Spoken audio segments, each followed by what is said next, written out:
हे बघ मित्रा, मॅटर कुठं बी कर, आम्ही यायला बसलो. पण पोरीच्या बाबतीत मॅटर नको करू. कारण की तुला माहितीये लोक लय मारतात, मरणाच्या मारतात. हा, म्हाताऱ्यासोबत भांडणं कर तू. म्हातारे कुतारे जेवढे आहेत त्याच्यासोबत भांडणं कर ना. आपण डायरेक्ट जेसीबी घेऊन येऊन डायरेक्ट त्याला असं उचलून आणू, घर बिर त्याचं असं पाडून टाकू लगे. पण पोरीच्या बाबतीत मॅटर नको करू. कारण काहून पोरीच्या बाबतीत मॅटर केलं आपण गंजेशीबीनं सगळ्याचे घर पाडू, पण लोक आपल्याला सोडणार नाही ना भाऊ. आपल्याला हे बघितलं का पहिलवान आमचं, तो पहिलवान एका बुक्की 10 माणसं मारितो येऊ.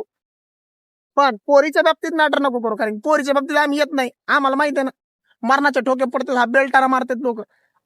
कुणीकडे फोन लाव, अर्ध्या रातच्या लाव, पण पोरीचं मॅटर असल्यावर आम्हाला ध्यानच नको करू. तू जेसीबी आणू आणि कमी पडली तर पोगलंड घेऊन येऊ, हे बघ. पण असं फालतू फोन नाही लावायचा. होय मोरा, हा पोरीच्या बाबतीत नाही. हे आपला लहान भाऊ बाहुबली, माणसाला का फटक्यात 10 माणसं मारितो येऊ. फक्त फोन लाव बस, फक्त पोरीचं मॅटर नको करू.